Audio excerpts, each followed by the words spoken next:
So good morning. It's Monday, the 11th of May, and we've made it through the storm, and we've made it through a weekend, and I trust every of you celebrated Mother's Day and were really blessed. And now we're going to, during this week, focus on a time of 5 minutes, 5 days to read, reflect, and reset in God's Word. And we start this morning with 1 Samuel chapter 30.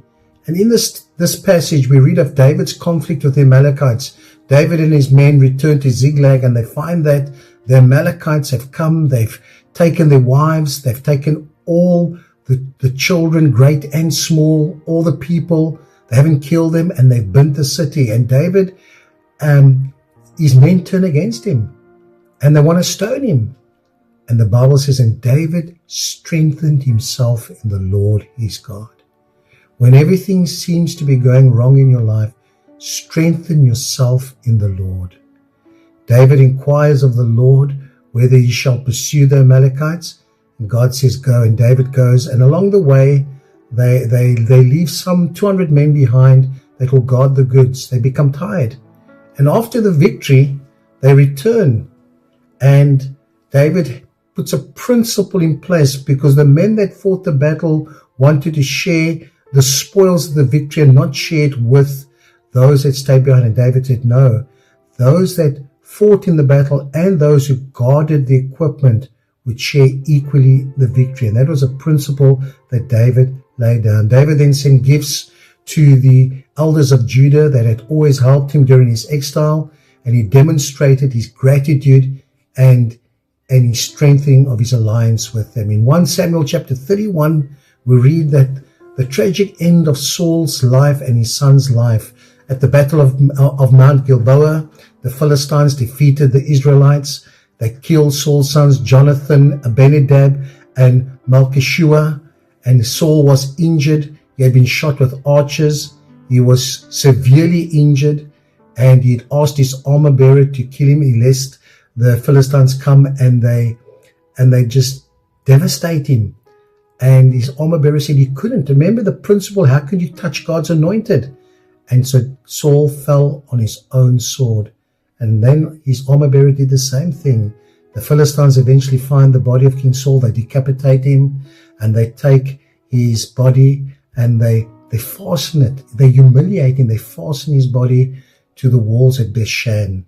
And then the men of Jabesh Gilead. Now, Jabesh Gilead, Saul earlier on had saved them. He had gone to save and fight for them and save them. And these loyal men came to retrieve the body of King Saul and his sons and gave them a proper burial, a respectful burial. And then 1 Chronicles 10, exactly the same story, is about the tragic end. But this time it tells us why God allowed Saul to die. You see, the death of King Saul and his sons was the end of a reign, and it was a direct consequence of his disobedience, his unfaithfulness, and his failure to follow God's commands. It's a principle, it's a lesson for all of us. It doesn't matter in what position you are, that you need to continue to obey and to be faithful to God. He did not keep the word of the Lord. He did not inquire of the Lord, but he rather chose to consult. He rejected God's guidance and consulted a medium, and God allowed him to be killed, and he turned the kingdom over to David, the son of Jesse.